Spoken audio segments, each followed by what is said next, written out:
भगवान श्री कृष्ण की अद्भुत लीलाओं में से एक है जो न केवल द्रौपदी और पांडवों के संकट को दूर करती है बल्कि भगवान श्री कृष्ण की असीम करुणा और भक्तों पर अनुकंपा को भी दर्शाती है। इस कथा में महर्षि दुर्वासा के आगमन, द्रौपदी की चिंता, भगवान श्री कृष्ण की लीला द्वारा सबकी भूख को शांत करना और दुर्वासा ऋषि का चुपचाप चले जाना, इन सभी घटनाओं का विस्तार से वर्णन होगा।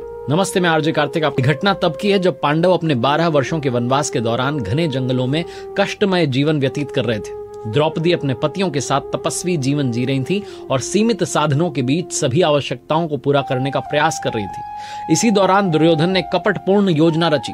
उसे भय था कि यदि पांडवों ने अपने वनवास और अज्ञातवास को सफलतापूर्वक पूरा कर लिया तो पुनः हस्तिनापुर का शासन प्राप्त कर लेंगे। दुर्योधन ने पांडवों को संकट में डालने के लिए एक षड्यंत्र रचा और इसमें उसने दुर्वासा ऋषि को शामिल कर लिया, जो अपने क्रोध और तुरंत श्राप देने के लिए विख्यात थे।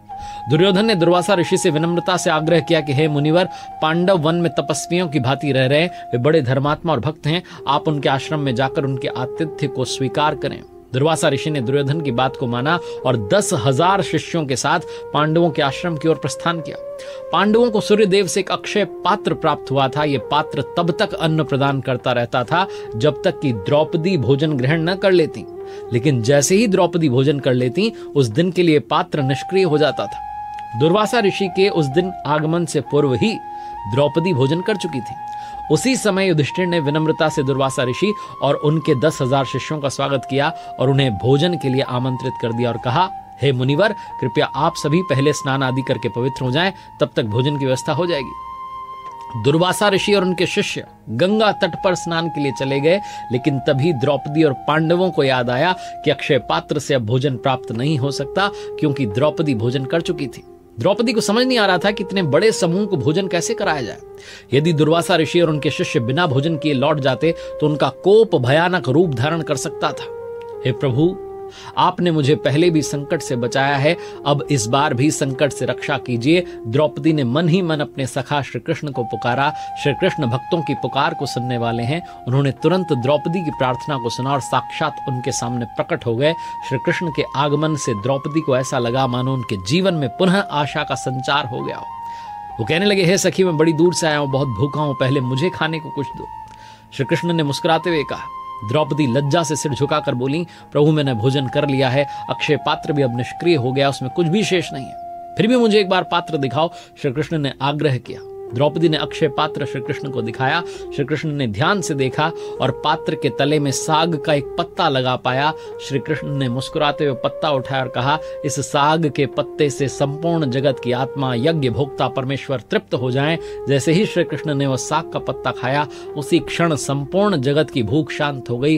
गंगा में स्नान करते हुए दुर्वासा ऋषि और उनके 10,000 शिष्यों को ऐसा अनुभव हुआ मानो उनका पेट पूरी तरह भर गया हो। सभी एक दूसरे की ओर देखकर आश्चर्यचकित हो गए कि यह कैसा अद्भुत अनुभव है। हमने भोजन तो किया ही नहीं, फिर भी हमें ऐसा लग रहा है जैसे हम परिपूर्ण हैं। दुर्वासा ऋषि को समझते देर नहीं लगी कि यह सब भगवान श्री कृष्ण की लीला का परिणाम है। दुर्वासा ऋषि जानते थे कि यदि अब वे पांडवों के पास लौटकर भोजन की बात करेंगे तो उन्हें झूठ बोलना पड़ेगा, जो उन्हें स्वीकार नहीं था। अब वहां लौटकर जाने का कोई लाभ नहीं है। ये सोचकर दुर्वासा ऋषि और उनके सभी शिष्य बिना कुछ कहे चुपचाप वहां से चले गए।